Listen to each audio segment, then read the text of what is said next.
Bismillahirrahmanirrahim. Good morning students. I welcome you all to lecture number 30 of the course of EDC. In today's lecture we are going to do few numericals related to different topics of our course. Let's begin with this. So this numerical is related to the recently studied topic, which is actually the active loaded NMOS differential amplifier. The value of bias current is given to be 200 microampere. Please notice that the overdrive voltage for NMOS is given as 0.3 and for PMOS it is given as 0.4. Please remember overdrive voltage का मतलब क्या होता है. Overdrive voltage actually means VGS minus VT, यानी VGS minus VT की value NMOS के लिए given है 0.3, PMOS के लिए given है 0.4. Also try to observe that Q1 and Q2 are the NMOSes, whereas Q3 and Q4 are the PMOSes in this circuit. Okay, further they are giving that VA of the NMOS is 25 volt and VA of the PMOS transistors is 15 volt. यहाँ पर इन्होंने ये भी different बताया है कि VA NMOS का और VA PMOS का डिफरेंट है, ठीक है. और अब आपको कहा गया है कि you have to calculate the value of total transconductance GM, total output resistance R out and the differential gain. Please try to see that we have recently just studied that the total transconductance is also equivalent to the transconductance of transistor Q1 or Q2, which we can also rename as GM, ठीक है. और GM का formula क्या था? 2ID over VGS minus VT. Please recall that GM is always dependent on the DC values of the current. So we already know that Q1 and in Q1 and Q2 when the current will be equally divided, the current will be I by 2. ठीक है. I by 2 current आपको यहाँ given है 200 micro ampere. I की value 200 micro ampere थी, divide by 2 मैंने put किया और ये 2 ऑलरेडी फॉर्मूला का अवेलेबल है. 2 से 2 कैंसिल हुआ, 200 माइक्रो एम्पेयर ऊपर यहाँ पे लिखा हुआ है. माइक्रो की जगह 10 की पावर -6 जो है वो मैंने यहाँ लिखा. प्लीज़ रिमेंबर कि ये जो VGS माइनस VT है, VGS minus VT is also called as the overdrive voltage of NMOS. ये ओवरड्राइव वोल्टेज NMOS का पुट करना है क्योंकि Q1 और Q2 जो है वो आपके पास यहाँ NMOS है. VOV मैंने यहाँ पे NMOS का पुट करना होगा. NMOS की वैल्यू VOV की 0.3 है, जिससे कि आपके पास GM की वैल्यू आ गई है 0.66 मिली एम्पेयर पर वोल्ट, ठीक है. Now we have to find the value of the total output resistance. Please see that the output resistance of this circuit was found out to be R02 parallel R04. ये हमारे पास expression पहले से हमें पता है, जो ड्राइव करके हमने देखी थी, ठीक है. R02, please try to observe, is the output resistance of basically this Q2, whereas R04 pertains to Q4, ठीक है. ये PMOS से रिलेटेड है. तो इसका मतलब है कि R02 के लिए जो फॉर्मूला होगा NMOS के हिसाब से लिखा जाएगा, and then the formula for R04 will be with respect to PMOS. R02 क्या हो गया? R0 बराबर होता है VA ओवर ID के. तो चूंकि ये NMOS है तो मैंने यहाँ VA NMOS का लिखा, और ये Q2 ट्रांजिस्टर है तो मैंने इसका करंट लिख दिया ID2. सिमिलरली R04 के लिए चूँकि Q4 जो है वो PMOS ट्रांजिस्टर है तो मैंने VA PMOS का लिखा, और जो करंट लिखा वो PMOS का लिखा ID4. VA की वैल्यू पुट कर दी. NMOS की VA की वैल्यू 25 वोल्ट गिवन है. PMOS की VA की वैल्यू सेम गिवन नहीं है, डिफरेंट गिवन है 15, वो आपने यहाँ पर लिख दी. ID2 and ID4 are yet to be inserted into this equation. Please remember कि इस सर्किट के अंदर DC बायस करंट्स 1 2 3 4 तमाम के तमाम ट्रांजिस्टर्स के सेम थे, और वो कितना था? I by 2 था. और I by 2 इस सर्किट के हिसाब से 200 माइक्रो एम्पेयर डिवाइडेड बाय 2 बन रहा था. 200 वो तकरीबन आपके पास 100 माइक्रो एम्पेयर की इसकी वैल्यू आ रही है, ठीक है. सिंपली मैंने अगले स्टेप में ये वैल्यू पुट कर दी है 25 डिवाइडेड बाय 100 माइक्रो. जो ID2 है वही ID4 है, सेम वैल्यूज़ हैं दोनों की, दोनों को वैल्यू मैंने पुट कर दिया. Solve this in parallel, you will get the output resistance as 93.75 kilo ohms. Differential gain का फॉर्मूला आपने पहले ही डिराइव किया हुआ है कि इसको आप total transconductance into total resistance से निकालेंगे। जीएम आपने भी कैलकुलेट किया है 0.66 मिली एम्पेयर और आर आउट आपने कैलकुलेट किया है 93.75 kilo ohms. Multiply both these equations. Please note के किलो का 10⁻³ और यहाँ पे जो 10⁻³ है, ये दोनों वैल्यूज चाहे तो आप डायरेक्टली यहाँ पे काट लें, अदरवाइज अगर आप खुद से कट नहीं कर रहे हैं तो put them in the calculator, they will automatically be cancelled और फिर रिमेनिंग आपके पास जो डिफरेंशियल गेन इस सर्किट का आ रहा है वो 61.87 आ रहा है। प्लीज ऑलवेज रिमेंबर के गेन जो है हमेशा basically in general terms output voltage over input voltage का रेशो होता है। इसका मतलब क्या हुआ, output voltage over input voltage का मतलब ये हुआ कि ऊपर वाली टर्म का यूनिट भी वोल्ट है, डिनोमिनेटर वाली टर्म का यूनिट भी वोल्ट है, लेकिन it is always a convention कि वोल्टेज गेन के यूनिट को हमेशा वोल्ट पर वोल्ट लिखा जाता है, ये बताने के लिए कि ये जो गेन आया है ये वोल्टेज और वोल्टेज का गेन है, output voltage with respect to input voltage का गेन है। बिकॉज समटाइम्स अगर मैं एक लिख दूं कि ये गेन है तो वो करंट गेन भी तो हो सकता है, current gain output current divide by input current होगा। तो in that case please remember कि जो करंट गेन होगा उसका यूनिट भी एम्पेयर पर एम्पेयर होगा, ताकि ये पता चल सके कि ये दो करंट की क्वांटिटीज का गेन निकाला है। Similarly we can have gain of voltage divided by current. इसीलिए सिर्फ एक बस ये ध्यान में याद रखने की बात है कि कोई भी गेन हो और उसमें इवन सिमिलर यूनिट्स हो न्यूमरेटर और डिनोमिनेटर में, it is a convention to write both the units, volt पर वोल्ट गेन का यूनिट लिखा जाता है। Now next numerical is actually related to MOSFET based current source or a current mirror. Please see that it is given that the value of VDD is 4 volt, the reference current is 200 microampere, I reference current की value given है 200 microampere, I not output current इस circuit का उसकी भी value यही दिखा रहे हैं कि ये 200 microampere है। They are asking you to design the circuit, कह रहे हैं कि सर्किट को डिज़ाइन करें, और डिज़ाइन का मतलब आपको पता है कि फाइंड द रेजिस्टेंस आर, यानी रेजिस्टेंस आर फाइंड करें। ये तो आपको पता ही होगा फर्स्ट ईयर के एनालिसिस के बाद कि design actually means you have to find the value of circuit resistance. तो रेजिस्टेंस की वैल्यू फाइंड करनी है in the case when Q1 and Q2 are matched as and have same channel length as 2 micrometer। Q1 Q2 are exactly similar transistors, दोनों के channel length की value आपको given है 2 micrometer, width की value दोनों की गिवन है 20 micrometer, दोनों के थ्रेशोल्ड वोल्टेजेस 0.8 वोल्ट कहा हुआ है, के एन की वैल्यू गिवन है आपको, K N W by L की वैल्यू पूरी आपको गिवन है 400 micrometre micro ampere per volt square, आपको ये इसकी वैल्यू गिवन है, ठीक है। और अब ये कह रहे हैं कि और ऑल्सो आपको ये भी बताना है कि minimum possible value V naught की क्या है। प्लीज़ ट्राई टू ऑब्जर्व कि ये वी नॉट जो है वो ड्रेन वोल्टेज को कह रहे हैं कि इस ड्रेन वोल्टेज की मिनिमम पॉसिबल क्या वैल्यू हो सकती है। दूसरा एंड में आपसे ये कहा जा रहा है कि अगर वी की वैल्यू 50 वोल्ट पर माइक्रोमीटर है तो इस करंट सोर्स की आउटपुट रेजिस्टेंस आपने फाइंड करनी है। So let us begin with this numerical. Okay, before we begin please note one thing कि ये जो के एन की वैल्यू है ये सिर्फ के एन की ही वैल्यू है, डब्ल्यू बाई एल की वैल्यू गिवन नहीं है, क्योंकि एल की वैल्यू ये क्वेश्चन में अलग से गिवन है और विड्थ की वैल्यू 20 ये चैनल में अलग से गिवन है, तो डब्ल्यू और एल सेपरेटली गिवन है, ये सिर्फ के एन यानी म्यू एन इंटू सी ओ एक्स की वैल्यू गिवन है। अच्छा, सबसे पहली बात ये कि मॉसफेट के अंदर आपको ये बात कहीं पे भी पता होनी चाहिए कि अगर कहीं पे कोई इस तरह से कनेक्शन दिया हुआ है तो यहाँ पे आने वाला करंट और यहाँ वाला करंट बराबर नहीं होते, क्योंकि देयर इज़ अ पॉसिबिलिटी कि इस वाली ब्रांच में कोई करंट है।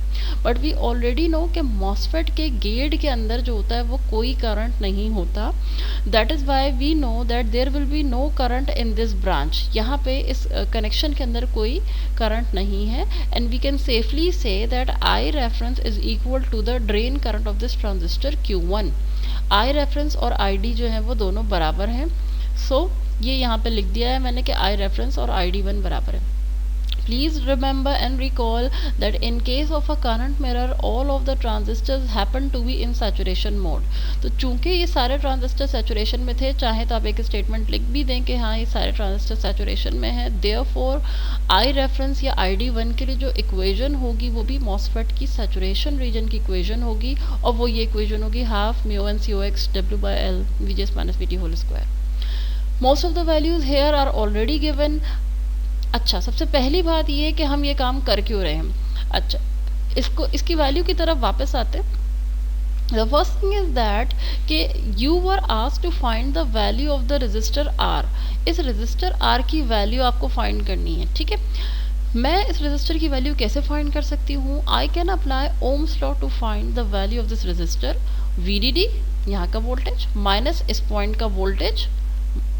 लेट दिस, अच्छा यहाँ का वोल्टेज क्या है, इस पॉइंट का जो वोल्टेज है वो ड्रेन का वोल्टेज है, और ड्रेन चूंकि गेट से शॉर्टेड है तो वो गेट का वोल्टेज भी हुआ. तो और सोर्स वोल्टेज है इस वक्त बेसिकली ज़ीरो. तो क्या मैं कह सकती हूँ कि VDD minus the drain voltage, या VDD minus the gate voltage, या VDD माइनस VGS1, एक ही बात है तीनों. चाहे मैं VDD माइनस VD लिख दूँ, VD की जगह गेट वोल्टेज लिख दूँ, या VGS1 लिख दूँ, it will be the same thing. तो मुझे VDD माइनस बेसिकली VGS1 करना है, डिवाइडेड बाय करूँ I रेफरेंस, तो वो निकल जाएगा ये register R. The thing is that कि VDD मेरे पास अवेलेबल है, मेरे पास I रेफरेंस करंट की वैल्यू क्वेश्चन में अवेलेबल है, ये दोनों चीज़ें अवेलेबल है. मुझे अगर किसी तरह ये VGS मिल जाएगा तो मैं डिवाइड करके ये R जो है वो निकाल सकती हूँ. तो in order to find this VGS what I am doing over here, मैंने ये करंट जो है वो बेसिकली, मुझे पता है कि करंट की इक्वेशन में VGS का टर्म आता है, somehow I can find that VGS from here. मुझे पता था कि MOSFETs जो है वो they are in saturation, that is why we use the equation of saturation region. Now whatever values are available we will be inserting into the equation. ID1 आपको given है basically 200 microampere, क्योंकि I reference 200 micro है तो ID1 भी basically वही हो जाएगा same. Half formula कहा गया, mu n into COX is actually equivalent to Kn whose value is given to be 400 microampere. तो ये 400 exponent minus 6 ये वैल्यू मैंने यहाँ पे दे दी. The value of W in the question is 20 micrometer. इसकी भी वैल्यू मैंने माइक्रो के फैक्टर को हटा के 20 एक्सपोनेंट माइनस 6 पूरी पुट की है. L is also given as 2 micrometer. L की जगह 2 एक्सपोनेंट माइनस 6 मैंने पुट की value. VGS minus VT whole square as it is. Solve all the other terms, इन सबको सॉल्व कर लें तो आपके पास यहाँ पे VGS चूँकि स्क्वायर में है तो जो कुछ भी बचेगा वो 0.1 बचेगा, और VGS माइनस VT आपको फाइंड करने के लिए इस टर्म का रूट लेना पड़ेगा. ये भी आपको पता होना चाहिए कि VGS minus VT can also be written as VOV, because ये ओवरड्राइव वोल्टेज के बराबर होता है. तो जब आप 0.1 का रूट लेंगे तो ये प्लस माइनस 0.316 वोल्टेज आ जाएगा. I will be solving VGS minus VT with plus 0.316 and then I will be solving VGS minus VT with minus 0.316 and I will see which of the VGS will be acceptable or correct. ठीक है, VGS minus VT को मैंने पहले plus 0.316 के साथ लेके देखा, तो VT की वैल्यू बेसिकली मैंने पुट कर दी. VT value is already given in the question 0.8, ये गिवन है. इस साइड पे जाके इसमें ऐड हो जाएगा. VGS मेरे पास आ गया 1.116. Please remember that this is a positive VGS and greater than the value of the threshold voltage. Most probably this will be our answer. Now let us see the other VGS. दोबारा से बता रही हूँ कि ये VGS जो है positive भी है और थ्रेशोल्ड वोल्टेज की वैल्यू से ज़्यादा भी है. ठीक है, वो VGS हमें लेना होता है जो थ्रेशोल्ड की वैल्यू से ज़्यादा हो. तो फिलहाल तो आई कैन सी कि ये थ्रेशोल्ड की वैल्यू से ज़्यादा आ रहा है. Let us solve VGS minus VT is equal to minus 0.316. देखते हैं इससे क्या आंसर आता है. देखिए इससे आंसर हमारे पास क्या आ रहा है. VGS माइनस VT को माइनस 0.316 लिखने से ये माइनस 0.3 है, ये VT माइनस पॉइंट, यहाँ पे VT की मैंने वैल्यू पुट की, यहाँ जाके प्लस हो जाएगा. तो अब आपका जो VGS आया है वो 0.484 वोल्ट आ रहा है. प्लीज नोट के 0.484 is a value smaller than the threshold voltage of the MOSFET, therefore this VGS will be neglected. इसको आप निगलेक्ट कर देंगे, ठीक है, ये निगलेक्ट हो जाएगा, ये वैल्यू ठीक नहीं है, बिकॉज ये वैल्यू मॉसफेट को टर्न ऑन नहीं करा सकती। Now once we have the value of VGS available, previous page पे आपने भी फाइंड किया कि VGS 1.116 आया था, I can easily apply the Ohm's law VDD minus VGS1 divided by I reference is equal to R। ठीक है, basically मुझे R चाहिए तो मैं R को इस साइड पे ले जाऊंगी, ओम्स लॉ लगाया है सिंपली मैंने, VDD 4 गिवन है, VGS पुट किया, आई रेफरेंस आपके पास 200 माइक्रो एम्पेयर गिवन है जिसको के एक्सपोनेंट -6 की फॉर्म में मैंने पुट किया, R की वैल्यू आपके पास आ गई इस सर्किट में 14.42 किलो ओम्स होनी चाहिए। One part of the circuit is complete, numerical is completed. Now they are asking you to find the minimum possible value of V0। कह रहे हैं V0 की minimum possible value क्या है। सबसे पहली बात आपको ये बात जहन में रखनी चाहिए कि V0 है क्या। V0 बेसिकली ड्रेन वोल्टेज है Q2 का।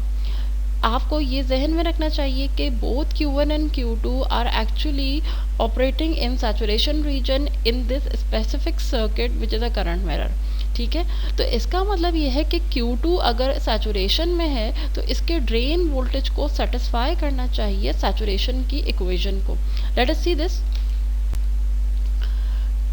तो Q2 की जो सैचुरेशन की इक्वेशन आती है, आपको पता है कि सैचुरेशन रीजन के लिए ड्रेन के वोल्टेज को VDS should either be greater और equal to VGS minus VT। ये इक्वेशन आपको ऑलरेडी पता है। इसमें मैंने ग्रेटर वाली चीज़ क्यों नहीं लिखी, VDS is greater than VGS minus VT, क्योंकि उन्होंने ये नहीं कहा है कि और कितनी बड़ी हो सकती है, कहते हैं मिनिमम वैल्यू बताइए कि V0 को कम से कम इतना ज़रूर हो, उससे बड़ा तो होगा ही होगा, मिनिमम कितना होना चाहिए। तो मैंने ग्रेटर का जो फैक्टर है वो VDS greater than VGS minus VT की इक्वेशन जो थी greater than and equal to था उसमें से मैंने ग्रेटर का फैक्टर हटा के सिर्फ इक्वल टू पे रख दिया है कि ये बेसिकली वो मिनिमम ड्रेन वोल्टेज होगा जिसके ऊपर ये मॉसफेट जो है वो सैचुरेशन में होगा। ठीक, तो इसका मतलब है ये जो VDS की मैं बात कर रही हूँ, this is actually representing the minimum value VDS, यहाँ का ड्रेन वोल्टेज, सोर्स वोल्टेज यहाँ पे 0 है, तो बेसिकली VS तो हट गया और ड्रेन वोल्टेज की जगह मैंने क्या लिख दिया, V0 लिख दिया। V0 की भी मिनिमम वैल्यू इसलिए लिखी क्योंकि मैंने यहाँ से ग्रेटर का साइन हटाया हुआ है। VGS माइनस VT मुझे यहाँ पे पुट करना है, और अभी आप थोड़ी देर पहले पिछले पार्ट में VGS माइनस VT कैलकुलेट करके आए हैं। VGS minus VT is actually called as the overdrive voltage of the MOSFET, जो कि VOV है। अभी हमने VOV फाइंड किया है, इसकी वैल्यू 0.316 थी। तो पता ये चल रहा है कि Q2 ट्रांजिस्टर है, इसका जो ड्रेन वोल्टेज है वो मिनिमम 0.316 वोल्ट पे होना चाहिए। अगर इससे कम होगा तो ये सैचुरेशन से बाहर आ जाएगा और जो आपका ऑपरेशन सर्किट से एक्सपेक्टेड है वो ये परफॉर्म नहीं कर रहा होगा। लास्ट पार्ट कह रहे हैं कि इस सर्किट अगर VA इस सर्किट का गिवन है, VA की वैल्यू आपको ये बात पता है, VA is the early voltage and it is usually given for the calculation of R0। तो कह रहे हैं कि अगर VA की वैल्यू ये आपको गिवन है तो आउटपुट रेजिस्टेंस करंट सोर्स की बताएं। अब आप इतने सर्किट्स जो है वो सॉल्व कर चुके हैं, तो एटलीस्ट इतना अंदाज़ा आपको होना चाहिए कि if you will be looking into the drain of this circuit you will only be facing the R02 of this transistor Q2। ठीक है, क्योंकि आउटपुट पे एक ही ट्रांजिस्टर नज़र आ रहा है, इसके ड्रेन से देखने के ऊपर आपको सिर्फ इसकी ही आउटपुट की रेजिस्टेंस R02 Q2 की नज़र आएगी। दैट मीन्स मुझे R02 फाइंड करना है। Before I try to find R02, I should try to see that the value of VA is not given in a usual form। VA की value आमतौर पे सिर्फ एक वोल्टेज है, वोल्टेज की फॉर्म में गिवन होती है, यहाँ ये पर माइक्रोमीटर की फॉर्म में गिवन है। तो इसका मतलब ये है कि सबसे पहले मुझे VA को बेसिकली इसमें से माइक्रोमीटर का यूनिट हटाना है, क्योंकि मुझे R0 निकालना है। R0 किसके बराबर है, voltage over any current, VA over ID के बराबर है। अब VA के अंदर ये जो माइक्रोमीटर का टर्म आ रहा है, मुझे इसको रिमूव करके इसको एक नॉर्मल वोल्टेज में कन्वर्ट करना है। तो मुझे पता चल रहा है कि VA जो है वो आपको गिवन है 50 वोल्ट, ठीक है, ये पर माइक्रोमीटर गिवन था। चैनल लेंथ यहाँ पे कितनी गिवन है, चैनल लेंथ 2 माइक्रोमीटर। हमेशा ये जो अगर वी ए की वैल्यू आपको गिवन होगी तो ये जो माइक्रोमीटर का फैक्टर रिमूव करना है, इसमें आप लेंथ का फैक्टर यूज़ करेंगे, विड्थ का फैक्टर यूज़ नहीं होता। लेंथ से मल्टीप्लाई करेंगे, तो मैंने जो लेंथ थी उससे मल्टीप्लाई किया, लेंथ का यूनिट माइक्रोमीटर था, ये माइक्रोमीटर इससे कैंसिल आउट हो गया। अब मुझे पता चला कि वी ए की एक्चुअल वैल्यू इस सर्किट में जो है that is 100 volt. Now I will be simply using this VA to find the value of output resistance of this circuit which will be R02. So here the simple formula for R02 is given, which will be VA over ID2. ID2 क्यों रखा है, ID2 इसलिए रखा है कि ये Q2 की resistance है। ID2 अब आपको पता होना चाहिए कि ID2 इन रियलिटी इसी सर्किट में जो करंट फ्लो कर रहा है, इस ब्रांच में जो करंट फ्लो कर रहा है I0, उसी का ही दूसरा नाम है। जस्ट फॉर एग्जाम्पल मैं आपको एक एग्जाम्पल दे रही हूँ कि इस वक्त तो I0 की और I रेफरेंस की वैल्यू इत्तेफाकन 200 माइक्रो एम्पेयर है, दोनों की सेम है। ऐसा हो सकता था कि कोई आपको सर्किट दिया जाए जिसमें I0 की वैल्यू I रेफरेंस के बराबर ना हो, तो इन दैट केस जो I0 की वैल्यू आपको गिवन होगी आप वो पुट करेंगे, ठीक है। तो I0 की वैल्यू, प्लीज नोट कि I0 की वैल्यू और ड्रेन करंट ऑफ 2 की value ID2, drain current of 2 और I0 की value both these are same, ये दोनों सेम है। दैट इज वाई मैंने I0 की वैल्यू पुट की 200 micro ampere and here I got the output resistance of this current source as 0.5 mega ohm. So this completes our numerical. Let's move to the next one. Okay, now this is a numerical related to BJT based differential amplifiers. और please note that के कहा यह जा रहा है कि direct current source यहाँ पर नहीं लगी हुई, कहा गया है कि एक रेजिस्टर लगा हुआ है, नेगेटिव सप्लाई से कनेक्टेड है, जो कि बाइस करंट आई जनरेट कर रहा है। तो ये रेजिस्टर जो है वो बेसिकली इसके थ्रू जो है वो करंट जनरेट हो रहा होगा। कह रहे हैं कि VB1 के ऊपर VID/2 AC वोल्टेज और VB2 के ऊपर माइनस VID/2 वोल्टेज गिवन है। VID आपको पता था ऐसा स्मॉल AC सिग्नल, ठीक है। कह रहे हैं कि डिफरेंशियल गेन आपने फाइंड करना है V0 ओवर VID, ठीक है। Important thing to note is कि ये जो V0 ओवर VID ये मांग रहे हैं, क्या ये डबल एंडेड मांग रहे हैं, यानी कि क्या दोनों के वोल्टेजेस का डिफरेंस मांग रहे हैं? नहीं। देखें यहाँ पे कोई, हम इसको इस वक्त double ended to single ended conversion के टर्म्स में नहीं ले रहे, लेकिन उन्होंने ना यहाँ पे कहा कि ये VC1 है, ना यहाँ पे इन्होंने कहा कि ये VC2 है, ये नहीं कहा। इन्होंने इस वोल्टेज को बेसिकली VC2 को इन्होंने V0 का नाम दे दिया, ठीक है। और सिंपली अब ये कह रहे हैं कि ये जो VC2 divided by VID basically ये मांग रहे हैं, ठीक है। और बहुत क्लियर नज़र आ रहा है कि this is actually a single ended gain, कोई डबल एंडेड गेन नहीं है। नेक्स्ट स्टेप है, अच्छा DC वोल्टेज इन दोनों की बेसिस पे क्या है ये इन्होंने बताया नहीं है, ठीक है। अच्छा, VB1 और VB2 अगले पार्ट बी में कह रहे हैं कि VB1 और VB2 दोनों को कॉमन इनपुट सिग्नल दे दिया जाए, दोनों पे स्मॉल AC सिग्नल हो जो कि कॉमन हो, सेम हो, और फिर कह रहे हैं इसका भी गेन फाइंड करें। तो इसका भी जो गेन ये फाइंड करने कह रहे हैं वो बेसिकली सिंगल एंडेड गेन ही फाइंड करने कह रहे हैं, ठीक है। अच्छा, प्लीज़ नोट कि अभी मैंने जिक्र किया that they haven't mentioned the DC voltages at the basis of both Q1 and Q2. For this purpose, I have assumed that let the DC voltages at both the bases be 0 volt, which is actually the equilibrium value with respect to the maximum and minimum power supply values. Please remember and recall कि MOSFET के अंदर या BJT के अंदर if the value of the DC voltage at the base or the gate is not given, consider it to be 0 volt. अगर base पे, अगर BJT based है, बेस का DC वोल्टेज गिवन नहीं है, अगर MOSFET बेस्ड है, गेट का DC वोल्टेज आपको गिवन नहीं है कि वो DC वोल्टेज क्या है, keep it to be zero. Zero क्यों लिख रहे हैं कि आपके पास जो सप्लाई सर्किट में जो अवेलेबल है मैक्सिमम +5 मिनिमम -5, उसका सेंटर बनता है ज़ीरो। उस लिहाज से आपने इनके बेसिस को या इनके गेट्स को 0 वोल्ट पे रखना है, क्योंकि ये इक्विलिब्रियम वैल्यू को या सेंटर वैल्यू को इंडिकेट कर रहा है। So having the base voltage at the DC 0 volts, let us see that दोनों को आपने अज्यूम कर लिया कि बेस वोल्टेजेस 0 पे है, ठीक है।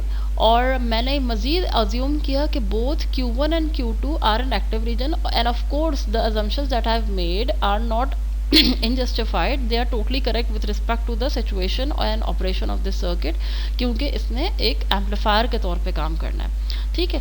और अब तक आपने बीजेटी या मॉसफेट बेस्ड जितने भी केसेस स्टडी किए हैं, हम लोगों ने यही अज्यूम किया है कि दोनों के बेसिस जो या गेट्स के वोल्टेजेस होते हैं they are same and the current divides equally between the two. DC के लिए बात हो रही है, ठीक है। Since Q1 and Q2 are to be operating in active region, I have assume कि ये VBE इनका 0.7 है। VBE को VB माइनस VE करके लिख लिया। VBE की वैल्यू 0.7 है। Base voltage we have assumed to be 0। Emitter voltage आपके पास कितना आ जाएगा, -0.7 वोल्ट आ जाएगा। ये -0.7 वोल्ट कहाँ पर आया है, ये VE बेसिकली इस वक्त यहाँ पे एग्जिस्ट करता है। This is the emitter voltage of this circuit. अब अगर यहाँ का वोल्टेज -0.7 है तो क्या मैं यहाँ का वोल्टेज मुझे नोन है, यहाँ का वोल्टेज मुझे नोन है, ये रेजिस्टेंस की वैल्यू नोन है। Can I find this current? Yes, मैं ओम्स लॉ लगा सकती हूँ to find this bias current. कैसे लगाया मैंने? दिस वोल्टेज -0.7, उसमें से माइनस किया, ये -5 डिवाइडेड बाय 4.3 किलो ओम। ये यहाँ लिखा हुआ है -0.7 minus -5 divided by 4.3 kilo Om. Solve it and you will see के ऊपर भी न्यूमरेटर में 4.3 ही आ रहा है। So the value of the bias current is actually 1 milli ampere. आपको पता है कि ये करंट हाफ हाफ में डिवाइड होगा between Q1 and Q2 as a result of which इसका एमिटर वोल्टेज और इसका एमिटर करंट और इसका एमिटर करंट दोनों बराबर होंगे। Where I have done one more approximation कि मैंने इतना अल्फा बीटा के पॉइंट्स में जाने की कोशिश नहीं की कि मैं कहूँ कि अल्फा जो है वो मैं बीटा ज्यूम करूँ 100, और you can always do this assumption for case of BJTs. अगर तो अल्फा गिवन है या बीटा क्वेश्चन में गिवन है कि भाई take the beta as suppose 50, या अल्फा गिवन है पेपर में टेक द अल्फा एज 0.98, तो आपने वही यूज़ करना है। इवन अगर आपको बीटा गिवन है सपोज करें 50, तो उस 50 से जो अल्फा आ रहा है आपने वो यूज़ करना है। But if the alpha and beta both are missing in the question, both are not given in the question, then it is always a good assumption for differential amplifiers only, not for BJT based circuits। Simple BJT की बात नहीं करी, सिर्फ differential amplifier की बात करी जो कि BJT से बने हुए हों। It is always a good assumption कि IE और IC को आप बराबर ले लें, कीपिंग अल्फा एज 1, ठीक है। तो यहाँ पर आपने क्या किया है, IE और IC को सबको मैंने अल्फा को 1 रखते हुए इक्वल सपोज किया। जो IE आ गया ज़ाहिर है वही IC1 भी आ गया, IC2 भी आ गया, IE2 भी आ गया, and that will B I/2। तकरीबन ये 0.5 मिली एम्पेयर I की वैल्यू, IE1 ये सारे आ जाएंगे। So we have all these currents as 0.5 milliampere. Since we are going to calculate the gains from this circuit, तो gain find करने के लिए we need to have the transconductance available and as well as we should have the value of RE और R pi जो कि small signal model में parameters use होते हैं, ठीक है। The GM is actually IC over VT के बराबर है। The DC IC current we have just calculated to be it's found to be 0.5 milliampere. The VT is 0.25 millivolt, ठीक है। दोनों को पुट किया, GM जो है वो आपके पास it's around 20 milli ampere per volt, GM की वैल्यू आ गई।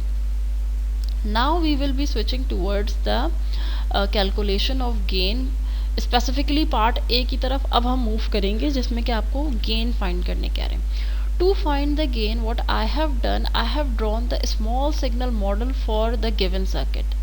You can clearly see I have short circuited this 5 volt supply and have replaced it with a ground. Rest of the things are here. 2 kilo ohm की resistance यहाँ पे है, Q1 Q2 transistors are here, और base के ऊपर इसका voltage, इसके base के ऊपर इसका AC वोल्टेज अवेलेबल है, ठीक है। करंट सोर्स, अच्छा करंट सोर्स जो है डिस्पाइट ऑफ द फैक्ट कि अब ये शायद रजिस्टर के दूसरे टर्मिनल पे -5 था, इस रजिस्टर को मैंने कैसे हटाया, this is slightly I mean different from the previous cases that we have studied. सबसे पहली बात, इस -5 वोल्ट की जगह क्या आ जाएगा, इस -5 वोल्ट की जगह आ जाएगा ग्राउंड, ठीक है, यहाँ पे यानी कि आ गया 0। अब आप यहाँ से अप्लाई कर रहे हैं प्लस VID/2, यहाँ से अप्लाई कर रहे हैं माइनस VID/2, तो ये टर्मिनल किस पे आ गया, ये भी एक तरह से ग्राउंड लेवल पे आ गया, जो कि एक AC स्मॉल सिग्नल ग्राउंड है, जहाँ पे रियलिटी में 0 नहीं है, बल्कि यहाँ 0 वोल्ट अपीयर हो रहा है because of these two opposite voltages. तो ये टर्मिनल भी 0 वोल्ट पे आ गया अपोजिट वोल्टेज की वजह से। ये टर्मिनल 0 पे क्यों आ गया, क्योंकि -5 वोल्ट की सप्लाई को मैंने ग्राउंड किया। तो यहाँ और यहाँ 0 वोल्ट के मौजूद होने का मतलब ये है कि that this register will actually be inactive, और आपने इसको यहाँ हटा दिया। अगर किसी को सपोज ये जो मैंने रीज़न दिया समझ में नहीं आ रहा, just always remember that whenever we have differential circuits at the input, we do not consider the resistor present at the emitter terminal. ये कब कंसिडर होता है, जब दोनों इनपुट टर्मिनल्स के ऊपर आप सेम सिग्नल देते हैं, हम उस रेजिस्टर को तब कंसिडर करते हैं, ठीक है। टू कीप इट सिंपल, इस तरह से याद किया जा सकता है।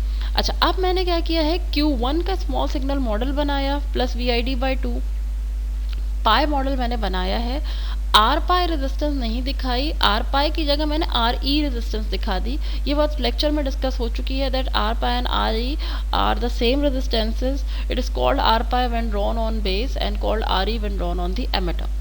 इसका करंट सोर्स मैंने यहाँ दिखाया, आगे की मुझे इसकी ज़रूरत नहीं थी, मैंने ड्रॉ नहीं किया। बिल्कुल इसी का रेप्लिका जो मॉडल है वो बेसिकली आप यहाँ देख रहे हैं Q2 का बना हुआ है। It has a source of -VID/2, R pi इसका भी नहीं बनाया, RE बना दिया, current source and so on.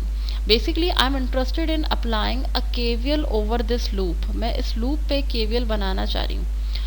अच्छा, प्लीज़ ऑल्सो ऑब्जर्व कि इस न्यूमेरिकल को सॉल्व करते हुए मैंने जो है एनालिसिस के साथ साथ पूरी डेरिवेशन टाइप भी करके मैं दिखा रही हूँ। तो आपने भी अपने न्यूमेरिकल्स को इसी तरह सॉल्व करना है कि अगर न्यूमेरिकल सपोज जस्ट 2-3 मार्क्स का नज़र आ रहा है पेपर के अंदर, तब तो आप ज़ाहिर फार्मूला पुट करके लिख सकते हैं। अदरवाइज़ अगर आपको न्यूमेरिकल 10 मार्क्स का 7-8 मार्क्स का नज़र आ रहा है तो डायरेक्ट फार्मूला पुट करके आंसर देने से नंबर नहीं मिलेंगे। आपको दिखाना है कि आपने इस सर्किट को देख के कैसे डिराइव किया और फिर उसके एंड रिजल्ट में आंसर पुट करना है, ठीक है। पूरी डेरिवेशन करके एंड में आंसर पुट करेंगे अगर न्यूमेरिकल 7-8 मार्क्स का नज़र आ रहा है, टोटल 7-8 मार्क्स का, डिस्पाइट ऑफ द फैक्ट के पार्ट्स जो है वो 1-1 2-2 नंबर के हैं, ठीक है। अच्छा, KVL अप्लाई किया, minus of VID/2 plus IE/RE, minus VID/2 plus IE/RE। Please remember कि ये Q1 का करंट है तो इसको IE1RE का है, this is the emitter terminal, IE1RE आ गया। मैं IE1 को ही फाइंड करी क्योंकि ये इसके साथ सीरीज़ में है, तो इसका मतलब है इसका करंट ही इसके अंदर भी जा रहा है, और IE1RE एक और दफ़ा आ गया, and plus of minus VID/2 ये आ गया। ये माइनस VID/2, ये minus VID/2, they will add to form VID only, and these two IE terms will also add to form 2IE/RE। अगले स्टेप में VID को दूसरे साइड पे ले जाएं। यस, अगले स्टेप में VID को दूसरे साइड पे ले जाइए and at the same time replace IE with 1 plus beta IB, ठीक है। अब ये बात इस वक्त मैं दोबारा से डेराइव नहीं करा रही हूँ कि जब डिफरेंशियल इनपुट देते थे तो उसकी रेजिस्टेंस का नाम होता था RID, डिफरेंशियल इनपुट रेजिस्टेंस, और उसका फॉर्मूला होता था VID/IB, जो कि सारी टर्म्स जो है वो यहाँ सर्किट फॉर्मूला में अवेलेबल नज़र आ रही हैं। तो सिंपली मैं इसमें से IB को क्रॉस मल्टीप्लाई करके VID के नीचे ले जाऊँगी, तो 2 × RE × 1 plus beta, this will be the resistance RID। R pi और RE का रिलेशन आपको पता है, आर पाई बराबर होता है RE ओवर 1 प्लस बीटा के। इसका मतलब अगर RE × 1 प्लस बीटा लिखा है तो इन दोनों की जगह मैं क्या लिख सकती हूँ, आर पाई। तो मेरे पास RID की जो वैल्यू आई है आर पाई आई है, ठीक है।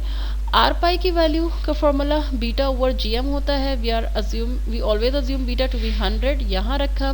GM की वैल्यू अभी कैलकुलेट की थी वो पुट की, आर पाई आपके पास आ गया है 5 kilo ohm. We will be putting this R pi in this formula of RID, twice of R pi, इसका मतलब है RID इस सर्किट का 10,000 ओम्स आपको मिल रहा है। अगला स्टेप ये है कि अब अच्छा RID की वैल्यू क्वेश्चन में फाइंड की हुई मांगी नहीं गई थी, लेकिन मैंने बहरहाल इसको कैलकुलेट करवा दिया है क्योंकि पेपर में ये पूछा जा सकता है। अगला स्टेप आपका ये है कि अब आपने गेन फाइंड करना है V0 ओवर VID। आपको ये पता है कि जो 2IE है ये VID के बराबर है, IE VID over 2 of RE के बराबर है। IE2 क्या हो जाएगा, यही फैक्टर हो जाएगा बेसिकली, लेकिन माइनस में होगा। ठीक है, IC1 बराबर होगा अल्फा IE1 के, तो जो IE1 की इक्वेशन है वही अल्फा लगा के आपने IE1 कह दिया। IC1 ये आपके पास आ गया। किस तरह से आ गया कि अल्फा ओवर RE जो है that can be written as GM, तो IC1 की इक्वेशन आपके पास आ गई GM VID by 2। IC2 basically IC1 का रिवर्स होगा क्योंकि IE1 IE2 का नेगेटिव है, तो IC1 IC2 का नेगेटिव है। ये minus of GM VID by 2 आपके पास आ गया। अगले स्टेप में लास्टली आपने क्या करना है कि आपने you have to refer to the lectures for this कि ओम्स लॉ अप्लाई करेंगे आउटपुट टर्मिनल के ऊपर, जिससे आपको पता चलेगा कि V0 जो है वो basically minus IC2 into 2 kilo ohm है। You will be applying Ohm's law at the collector terminal of the given circuit के कलेक्टर पे अप्लाई करेंगे, या उस स्मॉल सिग्नल मॉडल पर अप्लाई कीजिए जो मैंने अभी थोड़ी देर पहले दिखाया है आपको प्रीवियस स्लाइड के अंदर। Okay, I have pasted it over here for reference. यहाँ पे आपने ओम्स लॉ अप्लाई किया V0 के लिए। ओम्स लॉ आपके पास आ गया माइनस IC2 इंटू 2 किलो ओम। IC2 आपके पास क्या है, IC2 GM VID by 2 minus में आ रहा है। ओके, ये आपने यहाँ पे पुट कर दिया, 2 किलो ओम रखा। प्लीज़ रिमेंबर कि आपको V0 ओवर VID का रेशो चाहिए। V0 ओवर VID का रेशो यहाँ पे आपके पास आ गया है, माइनस और माइनस मिलके प्लस हो जाएंगे। GM into 2 kilo Om divide by 2। ठीक है, GM की वैल्यू 20 एक्सपोनेंट -3 थी। ये सारी वैल्यूज पुट करने के बाद ये आपके पास डिफरेंशियल गेन का magnitude, asking you for the magnitude, ये 20 वोल्ट पर वोल्ट आ रहा है। जैसे कि मैंने पहले भी बताया था कि वोल्टेज गेन वोल्टेजेस का यूनिट है, but despite of this volts पर वोल्ट यूनिट होता है, तो मैंने यहाँ पे यूनिट लिखा हुआ है। Now let us move to part B. Okay, this is part B of the same circuit where we have applied same input signal on both the terminals। दोनों पे same input signal अप्लाई किया। जब same input signal apply करते हैं, मैंने इसको draw करके नहीं दिखाया, लेकिन आप इसका डिफरेंशियल हाफ सर्किट ड्रॉ करके दिखाएंगे, जिसमें ये वाला पार्ट आप ड्रॉ करेंगे। ठीक है, उसमें Q1 होगा, ये सप्लाई होगी 2 किलो ओम होगा। ये जब 5 वोल्ट की सप्लाई होगी उसकी जगह क्या होगा, आप एक ग्राउंड ड्रॉ करेंगे। ठीक है, 2 किलो ओम रहेगा, Q1 रहेगा, VICM रहेगा। हाफ सर्किट जो आप डिज़ाइन कर रहे हैं या जो बनाएंगे इस सर्किट को देख के, उसमें Q1 के एमिटर के ऊपर ये वाली रेजिस्टेंस का ट्वाइस लगाएंगे। क्यों लगाएंगे ये अब आप इसके लिए VICM का लेक्चर देखेंगे कि जब भी एक सिंगल रेजिस्टेंस जो यहाँ पे लगी होती है, जब उसको आप ब्रेक करके 2 रेजिस्टेंसेस में लाते हैं तो वो डबल हो जाती है।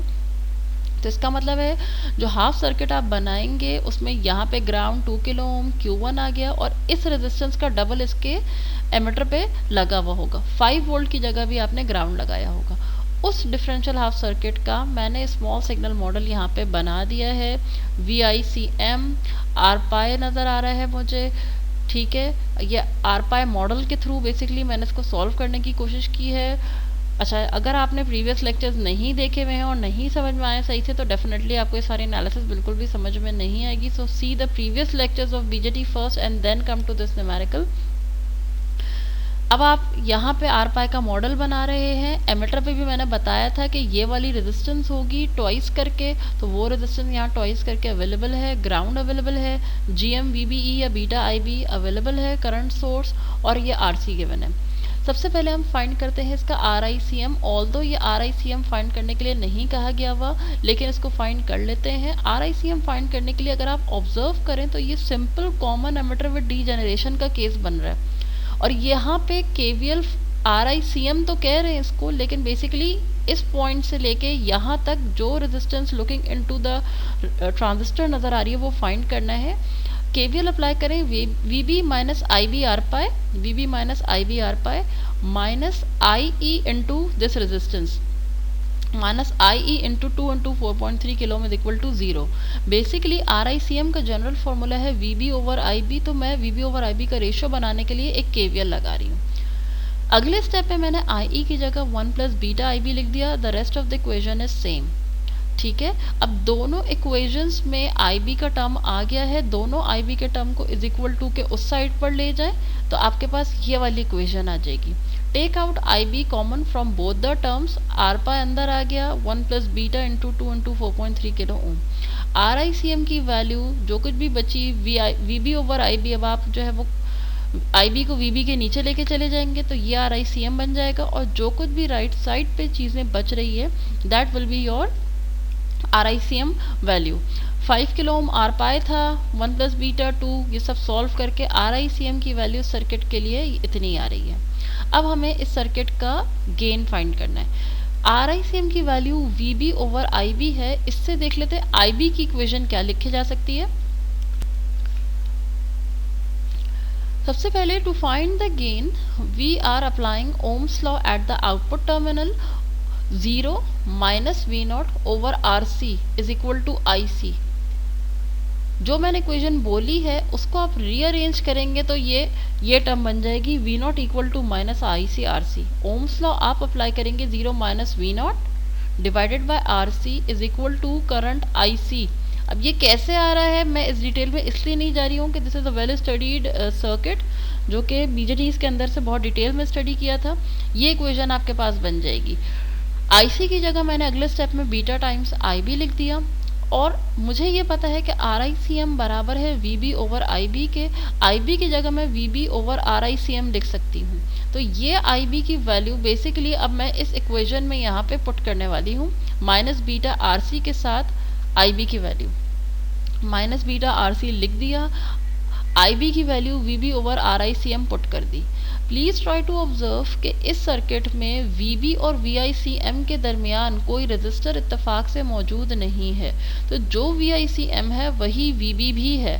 ठीक है, तो वी बी की जगह मैं V I C M directly लिख सकती हूँ, जहाँ पे मैंने लिख दी है minus beta R C.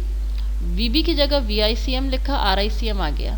We I C M को क्रॉस मल्टीप्लाई करके डिनोमिनेटर में ले जाएं, beta R C over R I C M, ये आपके पास बन रही है values. Put all the values, beta की पुट की, R C R I C M आपने कैलकुलेट करा है, V naught over V I C M ये आ रहा है। प्लीज़ नोट कि पिछले केस में जब डिफरेंशियल गेन था, गेन अच्छा खासा 60-60 या पता नहीं कितना आ रहा था, यहाँ जो गेन है कॉमन मोड सिग्नल का गेन कितना कम आ रहा है। यही हम बेसिकली ऑब्जर्व करना चाहते हैं कि ये जो बीजेटी बेस्ड सर्किट्स हैं कॉमन मोड सिग्नल को कम से कम तरीन गेन दे रहा हो, और ऐसा ही हमें यहाँ पे नज़र आ रहा है। Let us move to the next and last numerical, second last numerical.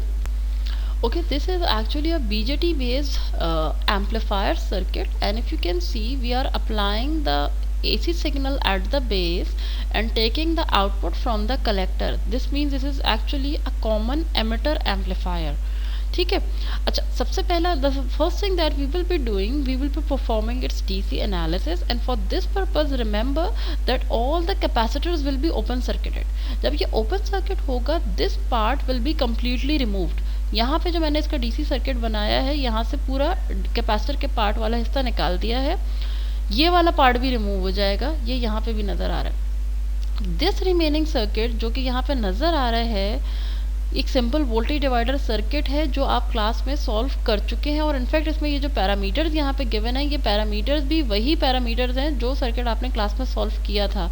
इसमें VTH ये कैसे सॉल्व किया है इसके लेक्चर्स आपके पास मौजूद हैं, इसकी ये वैल्यूज़ भी मौजूद हैं, मैं इसमें दोबारा नहीं जा रही हूँ। मैंने सिंपली फॉर सिंप्लिसिटी मैंने जो है वो इनके सारे वैल्यूज़ को यहाँ पे मेंशन कर दिया है। For DC analysis refer to your old lectures of this circuit. ये वोल्टेज डिवाइडर का सर्किट है, आपने इसको सॉल्व कर लिया। एक चीज़ जो एडिशनल मैंने डीसी एनालिसिस में कैलकुलेट की होगी वो होगी जीएम की वैल्यू और आर पाई की value, that will B use during the small signal analysis of this circuit. तो डीसी एनालिसिस में ये जो कुछ भी मेरे पास आया है आईसी आया है, इस आईसी की वैल्यू से बेसिकली मैं फाइंड कर लूँगी जीएम। आईसी 1.28 मिली एम्पेयर आया है, लेट अस कैलकुलेट जीएम। अच्छा, GM की वैल्यू आ रही है आपके पास IC ओवर VT। IC की वैल्यू 1.28 मिली एम्पेयर और VT की वैल्यू 25 मिली वोल्ट। ये आपने GM कैलकुलेट करके रखा हुआ है। एट द सेम टाइम आपने R पाई को भी कैलकुलेट किया, जो बीटा VT ओवर IC होता है। बीटा इज 100, VT की वैल्यू 25 milli volt, IC 1.28 milli ampere. R pi और GM स्मॉल सिग्नल एनालिसिस के लिए हम लोगों ने पहले ही अपने पास कैलकुलेट करके रख लिया। Now we will be actually drawing the small signal analysis for this circuit. Small signal analysis के लिए सबसे पहली बात, ओरिजिनल सर्किट के ऊपर आप वापस आ जाएंगे, ठीक है। और ओरिजिनल सर्किट में अब ये कैपेसिटर शॉर्ट हो जाएगा, जाहिर है। ये 15 वोल्ट की जगह यहाँ पे भी ग्राउंड आ जाएगा, यहाँ पे भी ग्राउंड, इधर ग्राउंड, और यहाँ पे तो ग्राउंड पहले से है ही, और ये भी शॉर्ट सर्किट हो जाएगा। तो अब अगर मैं बेसिकली सबसे पहले इस बीजेटी को इसके स्मॉल सिग्नल मॉडल से रिप्लेस करूं, आप चाहें तो बेसिकली इसको पहले एक दफ़ा स्मॉल सिग्नल के हिसाब से, ये कैपेसिटर शॉर्ट, ये यहाँ पे ग्राउंड ग्राउंड अपनी तरफ बनाकर देख लीजिएगा। मैंने डायरेक्टली ही इससे स्मॉल सिग्नल मॉडल बना दिया। सबसे पहले मैंने क्या किया, बीजेटी की जगह आर पाई और GMVBE तो बना ही दिया, ठीक है, इस बीजेटी की जगह। एमिटर पे मैंने RE रेजिस्टेंस दिखा दी, ये मौजूद है। कलेक्टर पे RC है, जिसका दूसरा टर्मिनल ग्राउंड होगा। कलेक्टर है ये टर्मिनल RC, दूसरा टर्मिनल इसका ग्राउंड है, ठीक है। बेस के ऊपर ये R सिग्नल, अभी मैंने इसकी बात नहीं की 100 किलो ओम की, 50 किलो ओम की। बेस के ऊपर R सिग्नल और V सिग्नल मौजूद है। बेस के ऊपर R सिग्नल और V सिग्नल मौजूद हैं। बेस के ऊपर ये 50 किलो ओम मौजूद है और ये 100 किलो ओम मौजूद है। अगर आप दोनों को ऑब्जर्व करें तो पता चलेगा कि यहाँ पे भी ग्राउंड आ रहा है, यहाँ पे भी ग्राउंड आ रहा है, और दोनों का सेंटर टर्मिनल कॉमन है। तो बेसिकली इस सेंटर टर्मिनल पे मैंने 50 किलो ओम लगाया बेस और R सिग्नल के बीच में। बेस और R सिग्नल के बीच में मैंने 50 किलो ओम का रेजिस्टर लगाया, और उसके साथ 100 किलो ओम को भी पैरेलल में इसलिए ले लिया, ये R1 R2 मैंने 50 और 100 किलो ओम को कहा है, इन दोनों को मैंने साथ में पैरेलल में ले लिया, क्योंकि दोनों का सेंटर पॉइंट भी एक जगह है, दोनों का दूसरा टर्मिनल भी ग्राउंड पे है। This completes actually our small signal model. अब सबसे पहले हम कोशिश करेंगे कि इसका Rn फाइंड करें। Rn फाइंड करने के लिए आपको पता है कि we always look from this terminal towards the nearest ground, ठीक है। अभी अगर मैं इसको ऑब्जर्व करूं तो मैं बड़ा क्लियरली यहाँ पे देख सकती हूँ कि यहाँ से लेके यहाँ तक जो रेजिस्टेंस है, मुझे अब थोड़ा बहुत अंदाज़ा भी हो जाना चाहिए इसका आंसर क्या आएगा। R pi plus 1 plus beta RE, यहाँ से लेके यहाँ तक की रेजिस्टेंस का आंसर आएगा, ठीक है। अभी तक आप प्रीवियस किसी भी केस के अंदर इस तरफ दिखने वाली रेजिस्टेंस को नहीं लेते थे। क्यों नहीं लेते थे? क्योंकि वो आमतौर के ऊपर सोर्स की रेजिस्टेंस होती थी, और हमें इस तरफ जाकर दिखने वाली रेजिस्टेंस को नहीं देखना। इस सर्किट में बड़ा क्लियरली लिखा हुआ है कि Rn देखने की कोशिश करें जिसमें कि ये इंक्लूडेड है। Rn में V सिग्नल R सिग्नल को मत लीजिएगा, लेकिन इन दोनों को लीजिएगा। Rn का एरो बड़ा क्लियर बता रहा है। तो जब आप यहाँ से देखने की कोशिश करेंगे तो क्या मैं कह सकती हूँ कि वो रेजिस्टेंस जो यहाँ से यहाँ अपीयर हो रही है, जो कि R pi plus 1 plus beta RE है, और इसी पॉइंट पे ये जो रेजिस्टेंस अपीयर हो रही है, ये और ये एक दूसरे के पैरेलल में आ जाएंगे। R1 plus R1 parallel to R2, और यहाँ पे जो रेजिस्टेंस है ये दोनों एक दूसरे के पैरेलल में आएंगी। यही काम अगले स्टेप में किया हुआ है, डायरेक्टली मैंने लिखा है इसको। पहले RC देख लेते हैं। RC तो डायरेक्टली, आउटपुट रेजिस्टेंस तो डायरेक्टली नज़र आ रही है, RC के बराबर है। इसके लिए आपको कोई KVL वगैरह अप्लाई करने की ज़रूरत नहीं है। RC मैंने डायरेक्ट लिख दिया। Rn मैंने जो टोटल लिखा वो मैंने क्या लिखा कि मैंने कहा R1 और R2 एक दूसरे के पैरेलल में है, और वो रेजिस्टेंस भी पैरेलल में है जो यहाँ से लेके यहाँ तक अपीयर हो रही है। वो रेजिस्टेंस क्या है? R pi plus 1 plus beta RE, ये रेजिस्टेंस है। अब इसके लिए डेफिनेटली आपको पता होना चाहिए कि ये एक कॉमन एमिटर विद डीजेनरेशन का केस बन रहा है। इसकी रेजिस्टेंस क्या थी वो फार्मूला मैंने बेसिकली यहाँ पर लिख दिया। R1 की वैल्यू पुट की, R2 की वैल्यू पुट की, R पाई RE वगैरह सब पुट करके आपको पता चला कि Rn टोटल जो है वो तकरीबन 30.048 किलो ओम्स आ रहा है। Now to find the gain, ohm's law apply किया कलेक्टर के ऊपर, 0 minus V naught over RC is equal to GMVBE, ये आ गया। V नॉट over RC आ गया आपके पास। GMVBE can also be written as beta IB। ये बात मैंने पहले भी बताई थी कि जब कभी भी आपके पास कॉमन एमिटर विद डीजेनरेशन का केस हो तो यहाँ GMVBE की जगह अगले स्टेप में बीटा IB लिख दीजिएगा। ठीक है, तो अब आपके पास V0 की जगह V0 बराबर आ गया minus beta IB into RC के। आर इन करंट जो है बराबर होता है, आर इन टोटल जो है वो बेसिकली बराबर होता है VB ओवर IB के। कॉमन एमिटर विद डीजेनरेशन के अंदर ये जो आर एन है वो बराबर होता है VB ओवर IB के। तो IB किसके बराबर होगा? VB divided by R in total के। ठीक है, इसमें से मैंने बेसिकली IB निकाल लिया। ये IB बराबर हो गया VB over R N total के। ये IB मैं इस इक्वेशन में पुट कर दूंगी माइनस बीटा RC, और IB की value VB over R N total ये आपके पास यहाँ पर आ गई। This is our expression of V0 so far. इस एक्सप्रेशन में जो VB था वो मैंने क्रॉस मल्टीप्लाई करके V0 के नीचे ले आई, तो ये मेरे पास AV गेन मुझे मिल गया जो बराबर है minus beta RC over R N total के। I haven't calculated the value, beta available है, RC अवेलेबल है, आर एन टोटल अवेलेबल है। प्लीज़ ये वैल्यू अपने पास खुद से कैलकुलेट कर लीजिएगा AV की। अगले स्टेप में क्या करना है? अगले स्टेप में सिंपली हमें ये करना है कि अब मैंने क्या किया है, इसको R1 पैरेलल R2 को, और ये जो है इन दोनों को उठाकर इन दोनों की जगह इनकी कंबाइंड रेजिस्टेंस लिख दी है जो कि है बेसिकली आर एन टोटल। तो देखिए V सिग्नल R सिग्नल अपनी जगह पे मुझे मौजूद नज़र आ रहे हैं। इन दोनों कंबाइंड की जगह इनका इक्विवेलेंट लिख दिया है जिसका नाम है आर एन टोटल, और वो जा रहा है ग्राउंड पे, और उसी ग्राउंड पे आके बेसिकली ये GMVBE भी कनेक्टेड हो रहे हैं ये यहाँ पे। बाकी remaining circuit as it is है। प्लीज़ रिमेंबर कि आर एन टोटल के ये जो ऊपर वाला पॉइंट है ये VB कहलाएगा, और अगर इस नेटवर्क को देखें तो एक सिंपल सीरीज रेजिस्टेंस का सर्किट है जिसपे आप वोल्टेज डिवाइडर अप्लाई कर सकते हैं।